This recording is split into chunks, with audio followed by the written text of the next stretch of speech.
গোবিন্দগঞ্জবাসী কেন গাইবান্ধা বিমুখ? গোবিন্দগঞ্জ জেলার প্রাসঙ্গিকতা তুলে ধরার ক্ষেত্রে এটি আপনাদের বিবেচনার জন্য আনছি।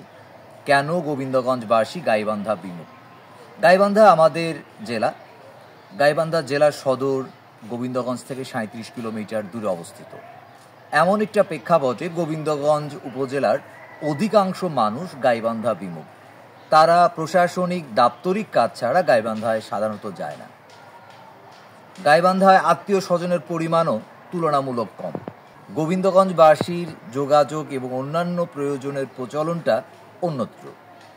গোবিন্দগঞ্জ উপজেলার এই 17টি ইউনিয়ন একটি পৌরসভার যে গোবিন্দগঞ্জ উপজেলা, খুব সামান্য সংখ্যক মানুষ গাইবান্ধামুখী, খুব সামান্য সংখ্যক।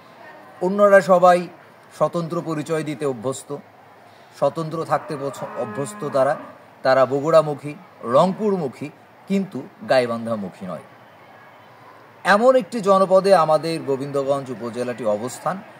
সেই অবস্থান থেকে আমরা চেষ্টা করেও এই জায়গা থেকে সরে আসতে পারছি না।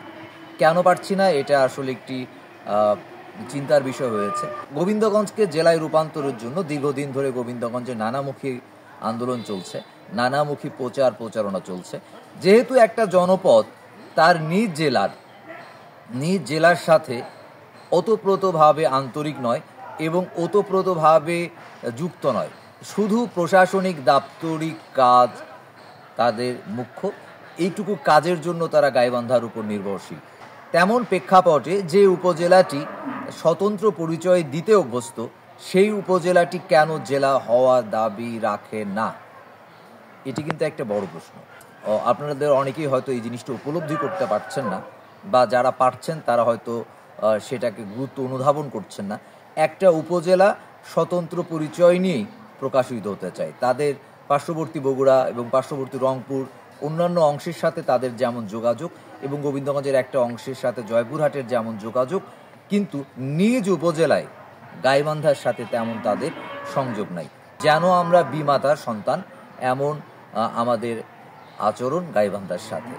গোবিন্দগঞ্জ জেলার নানান রকম যৌক্তিকতা রয়েছে। সর্বোপরি দিন শেষে গোবিন্দগঞ্জ জেলা হোক, এমন প্রত্যাশা রাখছি।